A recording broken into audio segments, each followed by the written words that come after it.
Okay, again, I've been travelling around, so I'm not quite sure what I'm going to be talking about this evening, but somebody mentioned a subject I haven't really talked about for a long time, and that's actually how, in Buddhism, we deal with addictions and obsessions, and what are the skillful means of overcoming those addictions and obsessions, so we can feel a sense of freedom from these things. Because certainly that Buddhism is incredibly strong on its psychology in the way of making use of our mind, working with it, to training it, to free it from some of those obsessions, addictions, ways of dealing with the world which don't really cause much happiness for ourselves and others. And obsessions and addictions are one of those parts of the mind which can cause enormous problems and difficulties for people. So what are the skillful means of overcoming those addictions and obsessions? And it's not just addictions and obsessions, addictions to drink or obsessions with smoking, but it's also some of the other obsessions we have, some of the ways we speak to the people we love, some of the ways we act in our family or in our workplace, and even in some of the ways we think with our mind. These are all sometimes addictive, obsessive behavior, physical behavior, verbal behavior or mental behavior, which can cause us so much suffering and cause so much pain to others. So it's worthwhile finding out about these things and knowing how to deal with them. So become a person who is internally at peace, happy with oneself, someone who doesn't have many problems inside, nor someone who creates problems for others. We become like a person who's kind to themselves and kind to others. So this is actually the end when we give up or find a way to release ourselves from addictions and obsessions. The reason why Buddhism is strong in this area is because it understands the cause and effect relationship of our mind, and how the mind actually works as a process, and how it gets into these ruts, these dead-end streets of obsessions and addictions. A dead-end street is a very good simile, because you get into these dead-end streets and you can't get out of them afterwards. You get stuck, and you don't know how to sort of remove yourself from this situation.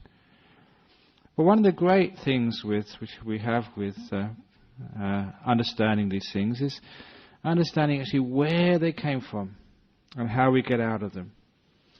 One of the great practices which we have in Buddhism, as part of meditation, but as part of ordinary life as well, is the understanding, the practice of mindfulness. And again, this mindfulness is this awareness of the inner workings of the mind. It's as if we put a spotlight into our mind, into our thinking process, into our emotional process, into the way we react to situations in life. We put a spotlight onto all of that inside of ourselves to understand how it all works and why it all works. And just actually putting that spotlight of mindfulness inside and seeing what's happening and how it works, that by itself is a huge help to overcoming addictions and obsessions. You see how it all works. There's a whole process there, a whole route of thinking and emotional responses, which we keep getting sucked into again and again and again and again. The same old habits, the same old processes, the same old ways of reacting to some of the difficulties in life. Whether we react to those difficulties by taking a bottle and getting drunk, whether we respond to those problems in life with drugs, or with other obsessive behavior like our bad speech, or being hurtful and harmful to the people we love, or even being hurtful and harmful to ourselves. We see the whole process happening. Once you see the whole process happening, then it's not that hard to change the process. Our conditioned behavior of our mind, the way that thinking and emotions run, they run on well-worn courses. The same routes we've taken before, the same paths, the same condition and responses, we become brainwashed into following. We become creatures of habit, and that's what obsessions and addictions are. habits of mind, habits of speech, habits of actions, which we see are not going to be conducive to happiness. Once we see them as habits, we find the way to overcoming habits is always through this marvelous practice of mindfulness. It's as if, and this is a simile which I've used many times, it's as if you're in a room and you can only see one door to move from that room to somewhere else. And you always take that same door, that same route, and it always leads to the same place, and it's not a very nice place you go to with some of these addictions and obsessions. With mindfulness, you see there's a second door, another alternative, even a third door, fourth door, many doors. Mindfulness gives you more choice, more opportunities, different ways of dealing with the same thing. Mindfulness expands your options, gives you different ways of dealing with the same problem. You can see that in just little practices which you can do in daily life. As I keep telling people when they come in here, good exercises in mindfulness are doing things in a different way every time. When you come into this hall, people who come into this hall regularly sit in a different place, not in the same chair every week. You become creatures of habit. Don't even come through the same door into this hall. There's 3 doors into this hall. Now please don't look at me as being a hypocrite, because I've got no choice. I have to sit in this chair, and I have to come through that door. Although this evening I was thinking of not coming in it because it was locked. Thinking of going back to Singapore. But I've got no choice. But sometimes I like doing things differently, coming through different doors, just for the heck of it. I did that, I think, a few weeks ago. I remember just instead of coming through this door, coming through that door over there, and people were really surprised. What's Ajahn Brahm doing coming from that door over there? What it does, actually, when you do things differently, it wakes you up. It gives you more energy. It gives you more life. If you become a creature of habit, you die slowly. Your mindfulness goes. Those people who get into routines, eventually their mind dies. It's called Alzheimer's disease. That's one of the reasons, I reckon, why people lose their mind, because they just keep doing things the same old way. Watching the same old movies on the TV, the same old soap operas, going to the same Buddhist society every Friday night. Live on the wild side, do things differently. When I teach in meditation retreats, it's great talking about sort of mindfulness. And you start doing things a slightly different way. And you understand, these are just examples. Well, sometimes I just didn't actually get onto the breath meditation because I ran out of time. I started a bit late, I'm sorry about that. But when we do breath meditation, one of the techniques which I found very effective on getting people interested in the breath is actually breathing backwards. You know how to breathe backwards? Breathing backwards means you breathe out first, then you breathe in. Most people breathe in first, then they breathe out. When you do breath meditation, breathe in, breathe out. When you say take 3 breaths, what breath do you start with? The in breath, don't you? So you try it the other way around. Breathe out first, then breathe in. You can just try it, and it should be exactly the same, but it's not. It's different. You're doing things slightly differently. And that makes it far more alive, far more sort of new, fresh. And you have to be more alert with it. Or like in the morning when you first get up. When you brush your teeth, which side of the mouth do you start from? Whether the top or the bottom. I challenge you, this evening when you brush your teeth, or tomorrow morning, whenever it is you next brush your teeth, notice where you start your brushing your teeth. Next time, start from a different place. Put a bit of variety into your brushwork. If you start on the top left-hand side, then start on the top right-hand side, the bottom, start in the middle, do things differently. Then you find actually even brushing your teeth in the morning, a simple thing like that becomes more exciting. You have to put more effort and energy, you're more alert, you're more aware of what's happening. What you're doing is little exercises to increase your awareness of what's going on in life. Doing things differently. You all know sort of if you always are creatures of habit, especially in relationships, always do the same thing, completely predictable, then you find your relationship dies.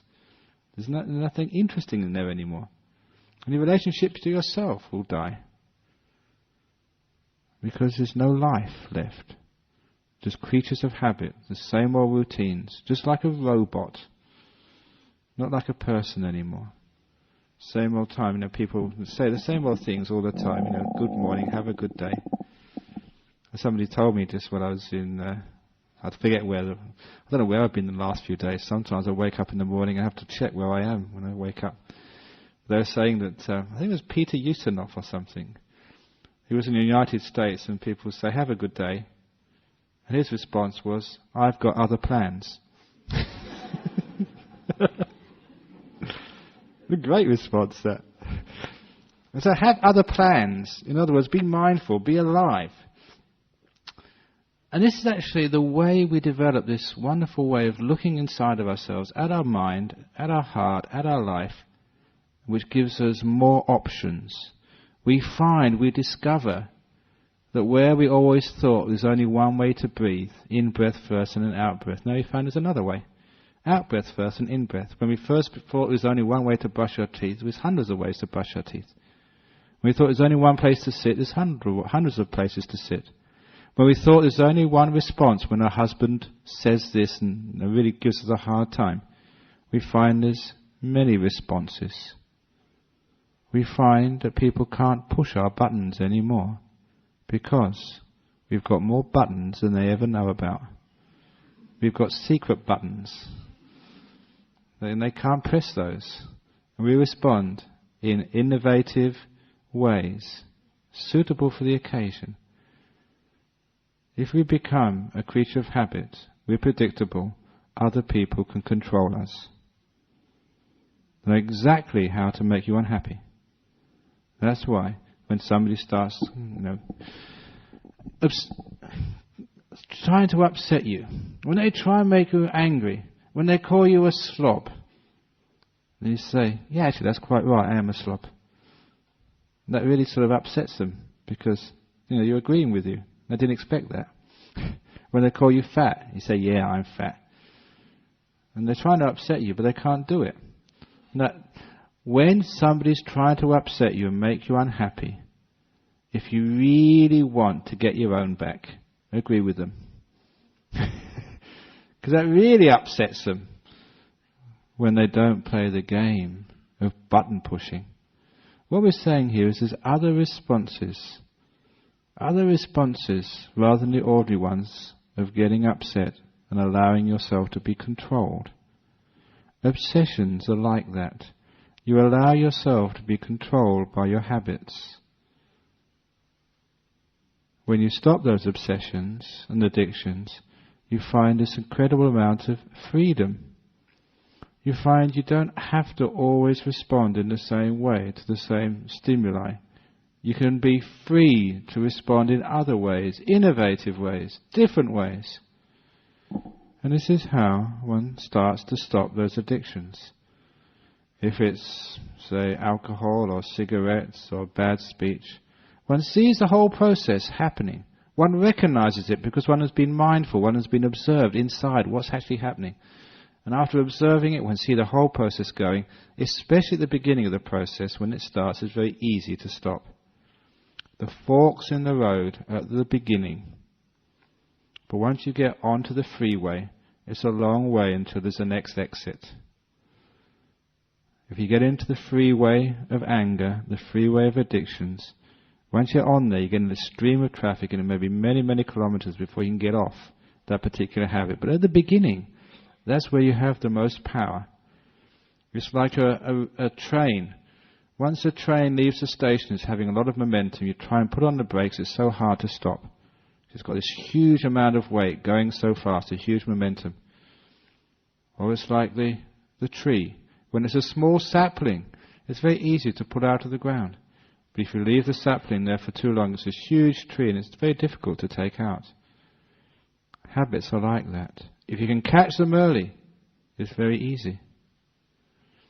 There was a monk friend who, because of an injury in the Vietnam War, would have epileptic fits.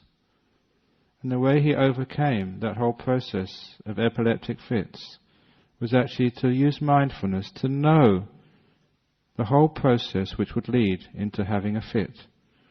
He would watch it. And because he watched it and observed it and understood the whole process, when he saw the process starting, he could take evasive action.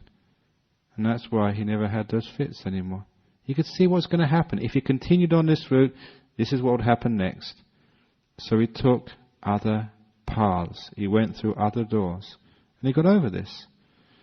So if it's an addiction to alcohol, or addiction to drugs, or addiction to cigarettes, or addiction to sort of harmful behavior, we see what's going to happen. We've been down that road before.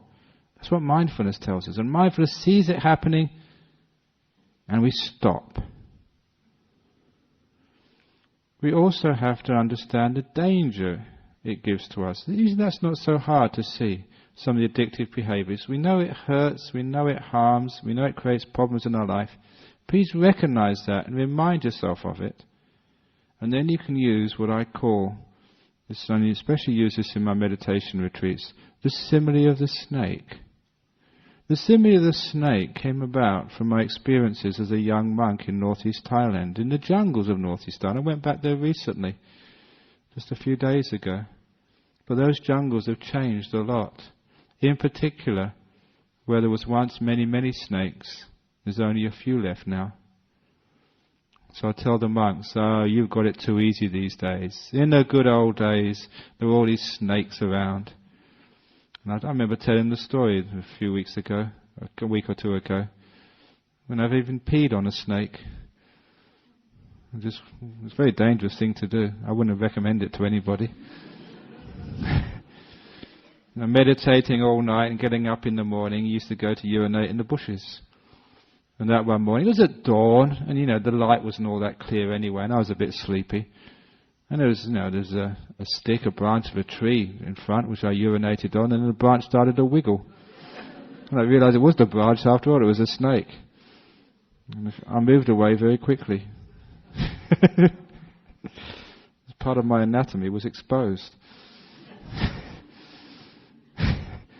But fortunately, I apologized to the snake very quickly.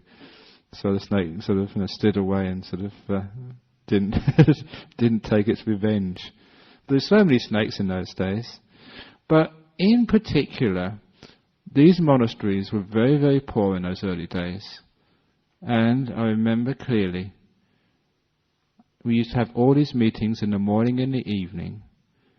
And after the evening meeting, you had to walk through the jungle on these very, very, very narrow paths from the hall to your hut where you slept. Maybe it was quite a few hundred meters sometimes from the hall to your hut, sometimes 100, 200 meters.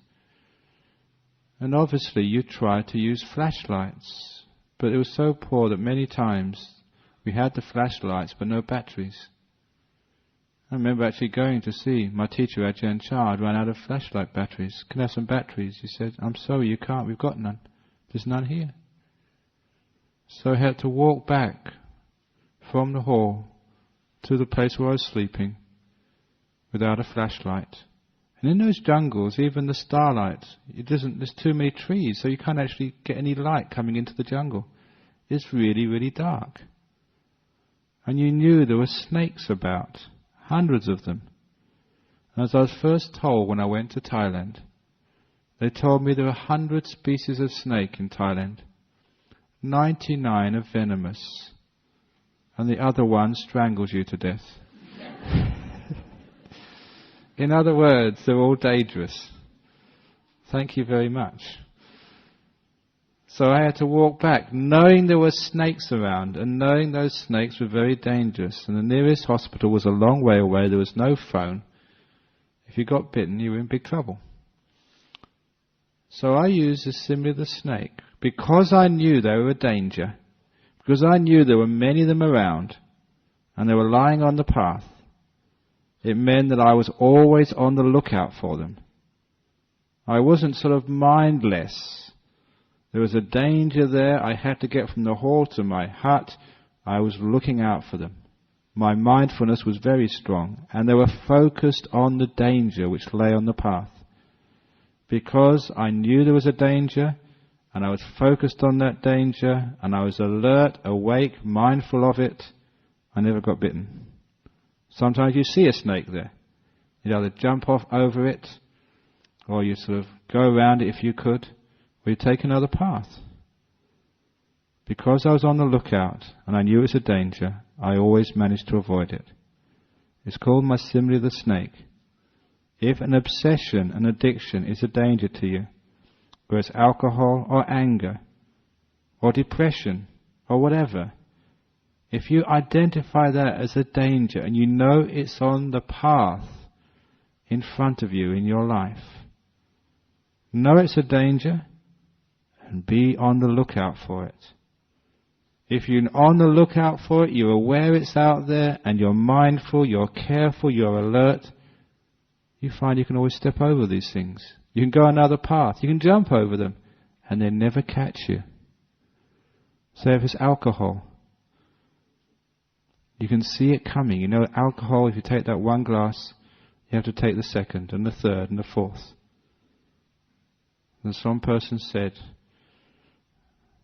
that if you just take one glass of alcohol, that's okay, it doesn't really matter, does it? That's what people ask me over here. One glass of alcohol is okay, isn't it? And somebody compared it to like a fire. Big fires or small fires, they all burn. So even if you hold a match to your finger, it still burns and hurts. Even a small glass of alcohol takes away your mindfulness, your alertness. You're not as sharp as you were before. And because you're not as sharp as you were before, you can take that second glass of alcohol. As the old saying goes, sort of alcohol makes you crazy. Alcohol can make you angry. Alcohol can make you actually shout at your wife. Alcohol can make you crazy at your wife. Alcohol can make you want to shoot your wife. And alcohol makes you miss. That's an old Australian joke. That's the dangers of alcohol makes you miss. What we're actually saying over that's not a good Buddhist story, I must admit, but it lightens up the evening. But these are dangers. You see it as a danger. If you see it as a danger, you can actually see it happening. You want to look out for it. Look, this is a danger to me. I want to overcome this. If I see the craving coming up, I'm moving towards this, I'm going to take evasive action quickly. And mindfulness gives you the other opportunities. Same like anger. You know, it's terrible. It's rotten to, when you're angry at your loved ones. You've got to live with them. You're stuck with them. And if you get angry at your mum or your dad, or angry at your children, angry at your husband and wife, we all feel terrible about it afterwards. Like, why did I do that? Why do I have to keep on relating to my loved ones like this? Why can't I be at peace with the people in my house? And you realise that creates so much suffering in your life. And so you start seeing when anger is about to come up, or these bad ways of speaking start to arise. You see the whole process coming, and something comes out and says, this is a snake, this is a danger. I don't want to be like this. I don't want my family to be like this. If I'm bickering with my husband, bickering with my wife, what are my kids going to do? They're just going to see that as a normal way of living life, and they're going to bicker and moan about their partners when they get married. And we just have this terrible, terrible way of living our lives. We don't bicker at our monastery and start talking rotten things about each other and putting each other down at my monastery. When we speak kind words. We train ourselves to speak kind words. We train ourselves with this snake simile. If that is your nature and you start to see this coming up, you recognize it, it's a snake, you make sure you never step on that. You jump over it, take evasive action, do another thing, do another way. So one of the ways of escaping from addictive behavior is remove yourself. Go away from the bottle. Go away from the cigarettes. Don't have them in your room. Move yourself away from the irritation. Instead of shouting at your wife, just go to your room. Or even better, come to the Buddhist center. Come to the temple. It's actually one thing which I always remember. This man came to our monastery in Thailand many years ago when I was there. And he just came up to me and asked, can I stay at the monastery for a few days?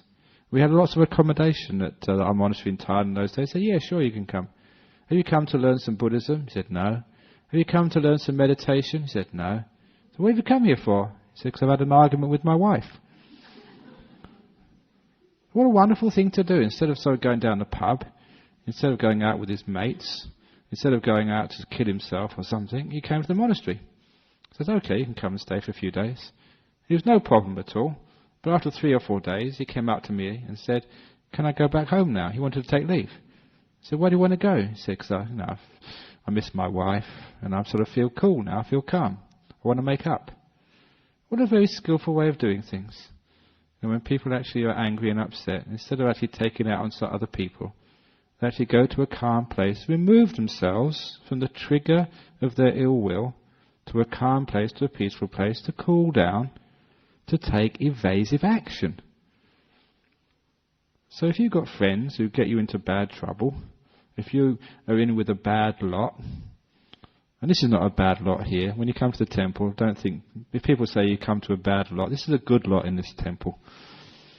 So you come to a good place, it gives you good energy, you feel good about yourselves, and you're removing yourself from the problem. That's one of the things to do, remove yourself from those things which trigger your addictions, your obsessions, and those bad ways of doing things.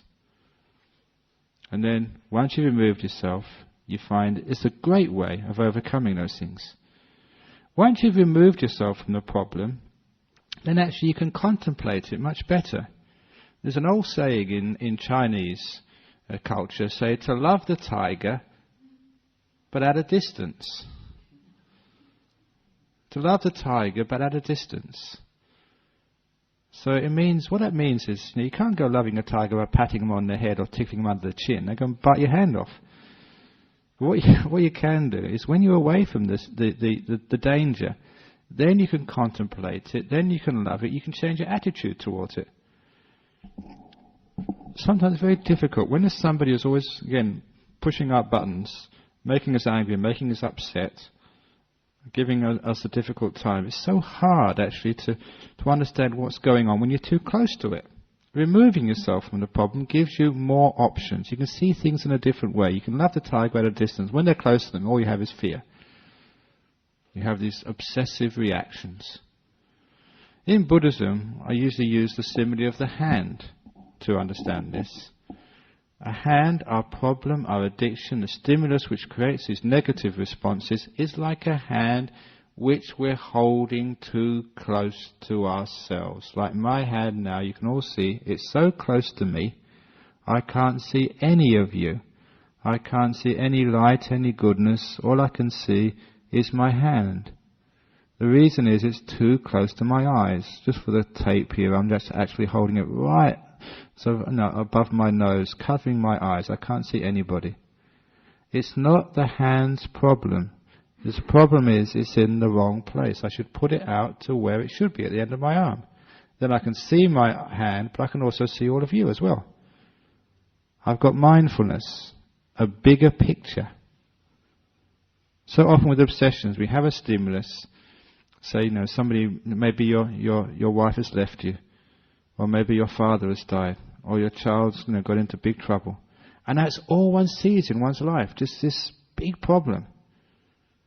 And we react in an inappropriate way. If it's like somebody who's died, we act in grief as if it's the only person who counts in this world. They've died. The only people who die is the one you love. You can't see the bigger picture. You can't see anything else in life except this huge problem which you're holding right in front of you. With a grief, you take that problem, you put it out here. Yeah, they died, but what else is going on in the world? What else happens in life? Who else have you got who love you, who you care for, who care for you as well, your other responsibilities? You put the problem where it belongs. You remove yourself from the problem. It's loving the tiger out of the distance, seeing the hand, but at the end of the arm, rather than holding it right in front of you. So you lost your job. So you've got cancer. There's more to it. If you hold the cancer right up to your hand, it's the biggest thing in the whole world. You can't see anything else, and you're in big trouble. You put it out here, you've got cancer, but it's only in part of your body. The rest of your body's healthy. Well, it's only part of the life. It won't last forever. There's other people who do this and get cancer and they get better again afterwards. Some die. But if you die again, so what? You get reborn again. You get another body next time. Maybe a better one next time. Who knows? Maybe this old one is getting old now anyway, getting ugly when you get old. Maybe it's time for a change of model. When you hold it out on the hand over here, what is death? It's only a part of life. It's no big thing. When you get disappointed because things go wrong, so what? There's other things that have gone right in your life. Somebody dies, somebody gets born. It's happening all the time. So when you put it out here, you get distance from the problem. When you get distance from the problem, you find you can react in all sorts of different ways. You're not always reacting in the same way. You've got mindfulness, you've got more options, because you're seeing the bigger picture of things. So that's why that person, if they were stayed with their wife, when this man who went to our monastery years ago, if they stayed with their wife all the time, they'd be just too close to the problem. And they'd be reacting in the same way again and again and again. So they just put themselves a little distance apart, just for a few minutes, a few hours or whatever, and see the big picture. When they see the big picture, they've got more ways of responding, rather than always responding in the obsessive, reactive ways, which we call addictions. Remove yourself gives you more wisdom and gives you more ways of dealing with things. Also, when I say love the tiger at a distance, it's also this idea of love and kindness is also crucial to overcoming addictions. Because a lot of addictions and obsessions are like a self-hurt. And we take alcohol, we know it's hurting us, we keep on doing it. Why? We say these terrible things to each other. We know it hurts us to say these things. We keep on doing it. We push ourselves. We deny ourselves happiness and freedom and peace. Why? We have the pain of losing a loved one. Why is it we sort of keep that grief here? It's very clear to me as a Buddhist, as a meditator, to know that so many people are afraid of happiness. They just don't want to be happy. They don't want to be free of the problem. They don't want to be free of the addiction. You know why? It's because they don't love themselves. They don't really care enough about themselves. Something they did in the past, some guilt, some mistake, they keep right there in their hearts. I don't deserve to be happy for what I've done. Basically is the cause of those addictions. Most addictions, most harmful and hurtful behavior start from this deep-seated guilt inside of themselves. The idea that I need to be punished, that I don't deserve happiness, I don't deserve to be free. Which is why loving kindness becomes the next method of overcoming addictions. To start with that, we have to not feel guilty, not feel upset, not to have this terrible feeling of having to punish oneself because of the addictions. I'm an alcoholic, therefore I'm bad, therefore I don't feel good about myself, therefore I have to take more alcohol. I don't feel happy myself because of something I've done. I feel upset, therefore I have to make other people unhappy through anger and ill will, which makes me feel even more unhappy. We keep these cycles of unhappiness. I am unhappy, therefore I feel guilty, therefore I want to punish myself, therefore I want to be more unhappy. These cycles of self-hurt. They keep on saying in the Western world that the lack of self-esteem, the lack of inner happiness is one of the biggest mental problems of human beings. I don't have a lack of self-esteem. I'm quite at peace with myself. I don't think of myself as a great person, as a medium person, as a small person. This is what in Buddhism we call conceit. There's 3 conceits in Buddhism. I am better than other people. I am the same as other people. And I am worse than other people. It's interesting that third part is also a conceit. I am worse than others. In Buddhism, we don't even measure ourselves against others. We've stopped that measuring, comparing ourselves to others, so being better or being worse or being the same just doesn't even come up. This actually frees ourselves from judging ourselves against others, which again is the root of guilt. Other people are okay, but not me. So when actually we overcome this sense of guilt, we overcome it with a sense of like loving kindness, which is a great way of overcoming addictions. You find if you're giving a bit of kindness, you're giving a bit of love, and you give that bit of kindness and love to yourself, you find that addictions and obsessions are very easy to overcome. Which is why the meaning of love, as you've all heard me say many times, is to say to yourself, the door of my heart is open to me no matter what I'm doing, no matter who I am. Even if I'm a drug addict, even I'm an alcoholic, even though I'm sort of do all these terrible things, still the door of my heart's open to me. I can be at peace with myself. I can love myself even though I'm doing these things. When you do this, you're actually undermining the cause of self-hurt and self-harm. You're starting the rehabilitation process. You're rehabilitating yourself, allowing yourself to be, accepting yourself for who you are, being at peace with yourself. This type of Buddhist love we call metta, loving kindness, is just so important that we keep repeating it again and again in so many different disguises. Loving kindness, the door of my heart is always open to you, is called also letting go. You're letting things be as they are rather than trying to change them. It's called contentment. In particular, it's called love. You're making peace with yourself. When you make peace with yourself, with all of your faults, if you try and make yourself perfect before you love yourself, I'm going to give up my addictions, give up all my old bad habits, give up all the bad speech, give up all the terrible things, then I can love myself. You'll find you'll never make it. If you try and be perfect before you're at peace, you will die before you're at peace. What we have, the way of peace, is learning how to be at peace in the middle of imperfection. To be able to love someone even though they're not perfect. To be able to love someone even though they're far from perfect. Even to love someone even though they may be even bad. Because that love is what heals the badness and stops it. There's many, many stories in the world when someone has received some kindness, some affection, some love, some acceptance, and all their destructive behavior towards themselves and others stops. Stops right there. There are many stories of people who have done some terrible crimes, and someone has come along and accepted them as a human being for who they are. And they've taken that person as a brother, as a father, as a mother, and would never do anything to harm anyone ever again.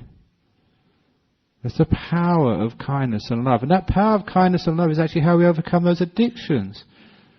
Instead of hating ourselves for our addictions, for our obsessions, for our bad behavior, we get to this amazing leap of courage, this leap of faith, doing things in a completely different way, finding a door where there shouldn't be a door, and saying, in spite of all my alcoholism, in spite of all my addictions, in spite of all of this,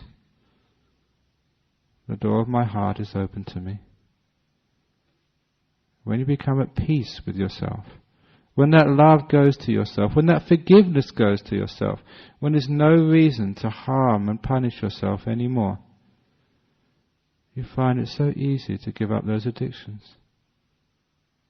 The reason for self-harm is taken away. The reason for punishment has been overcome. The path to freedom is open to you. Addictions and obsessions, hurtful behavior, is like being in a prison. You know you can open that door at any time. No one else puts you in a prison, only yourself. No one else punishes you, Only yourself. Because you know that you are the owner of your karma, as they say in Buddhism. You're punishing yourself. You're imprisoning yourself, no one else. It means you can also free yourself. Let yourself go. Let it be. Be at peace. To love the tiger, even though the tiger can be very wild. You can tame the tiger through kindness. That tiger inside of you, the heart, the hurt, the critical mind, the fault-finding mind, you can tame that. When it's tamed through loving kindness, the door of my heart's opened. You find that those addictions are so easy to let go of. Because the root cause of them, the self-hurt, and wanting to hurt other people, is gone. You can give up. You can give up the alcohol, give up the drugs, give up the hurtful behaviour. It's easy to do. People are only angry at others because they don't love themselves. They're not at peace with themselves. I've seen this so often in the great monks and nuns I've known. They just can't get angry at other people, no matter what other people do or say about them. Why? It's because they're at peace with themselves. If you love yourself, you're at peace with yourself, you accept yourself, you find you can be so accepting of other people, so at peace, and destructive behaviour disappears. So those of you who have addictions and obsessions, check that one out, whether you're not running on ill will or negativity.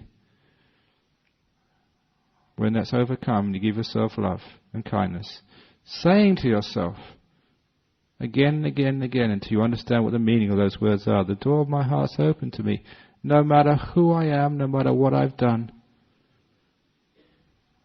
My love still goes unconditionally to myself. Then you know, if you can know how to love yourself, you know how to love others. And your hurtful and harmful behaviour stops right there.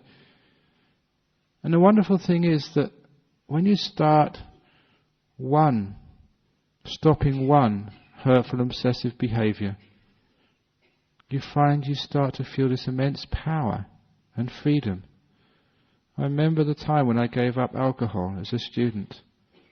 After giving up that alcohol, I felt this surge of energy for about a whole week. I was getting in charge of my life. I realized I could do these things.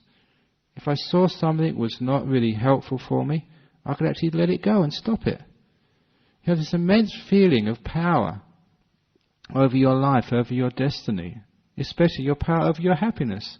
When you start to give up obsessive behavior, give up some of the addictions, you find it can be done. You start one little thing, you give up one addiction, one obsession, one sort of negative means of behavior, and then you know how to give up all the negative behavior.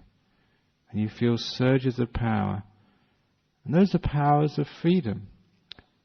You look upon these negative behavior as just, again, like these controllers inside of your mind, these tyrants, which make you do things which hurt you, which make you do things which hurt other people.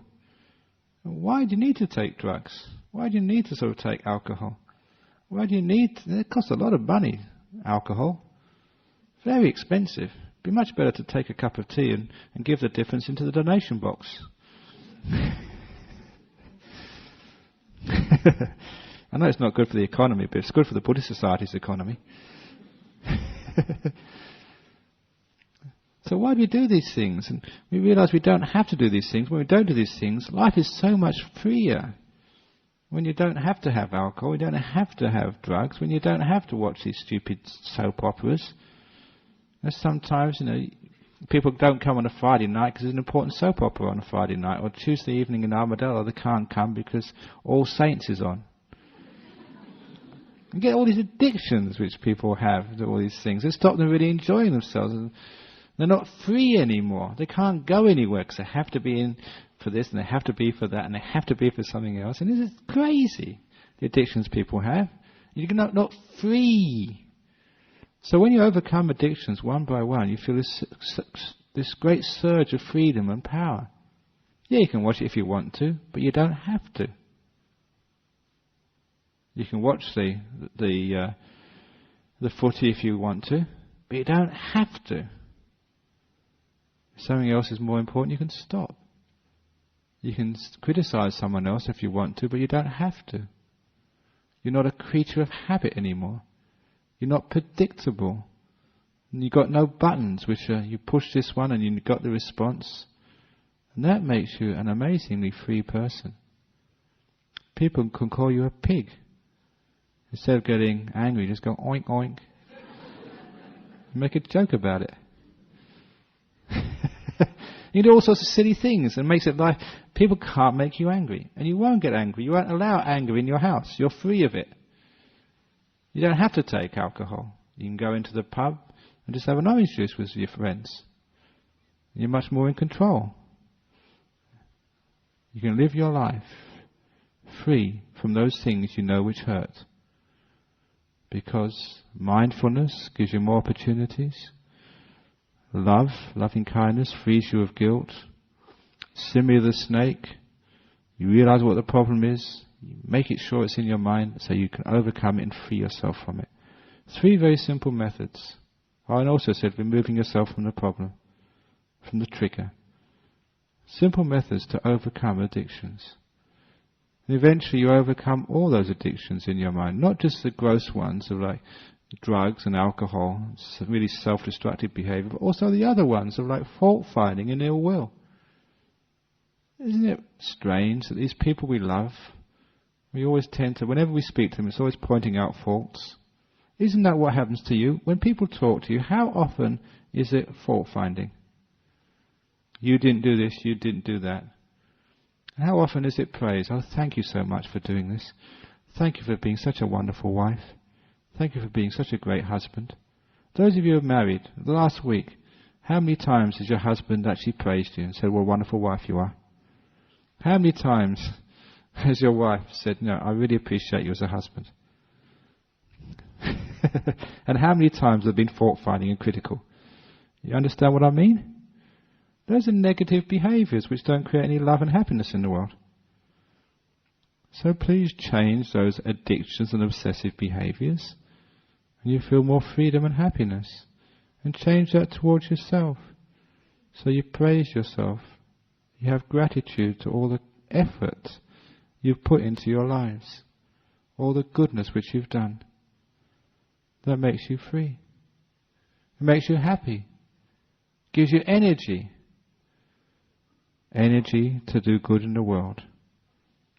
Addictions and obsessions are like put you in prison, harming yourself, and you're unable to really give service to the world.